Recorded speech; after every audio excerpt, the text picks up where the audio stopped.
بسم اللہ الرحمن الرحیم۔ السلام علیکم اسٹوڈنٹ۔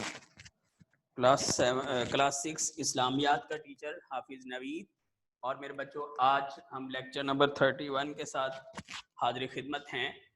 اور میرے بچوں، آج ہم 2 لانگ کویسچن پڑھیں گے۔ صلح حدیبیہ کی کیا شرائط ہیں؟ جی، صلح حدیبیہ کی شرائط مندرجہ ذیل تھی: مسلمان اس سال عمرہ کیے بغیر واپس چلے جائیں گے، اگلے سال آئیں اور مکہ مکرمہ میں 3 دن قیام کر کے چلے جائیں۔ نمبر 2، تلوار کے علاوہ کوئی اور ہتھیار ساتھ نہ لائیں، تلوار بھی نیام میں رہے گی۔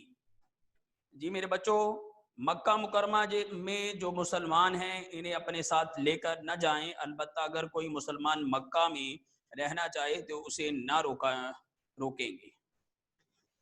جی، قریش اور مسلمانوں میں 10 سال تک جنگ نہ ہوگی اور اس عرصے میں کوئی کسی پر ہاتھ نہیں اٹھائے گا۔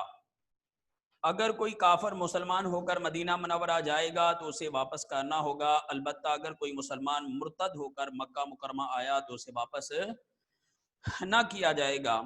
عرب کا جو قبیلہ چاہے مسلمانوں کے ساتھ شامل ہو جائے اور جو چاہے قریش کے ساتھ مل جائے، اس طرح فریقین کے ساتھ ملنے والے قبائل بھی 10 سال تک ایک دوسرے پر ہاتھ نہیں اٹھائیں گے۔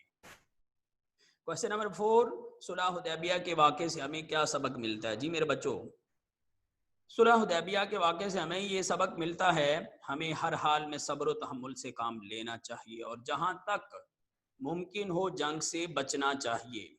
وقتی فائدے کے بجائے دور رس اثرات پر نظر رکھنی چاہیے۔ نمبر 3، اللہ تعالیٰ اور رسول صلی اللہ علیہ وسلم کے فیصلے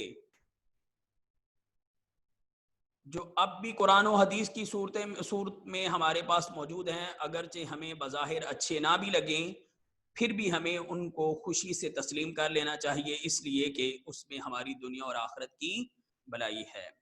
ہمیں ہر حال میں اپنے وعدے کی پابندی کرنی چاہیے، حالات خواہ کیسے ہی ہوں، کتنے ہی مشکل کیوں نہ ہوں، ہمیں اللہ پر توکل کرنا چاہیے، کبھی حوصلہ نہیں ہارنا چاہیے۔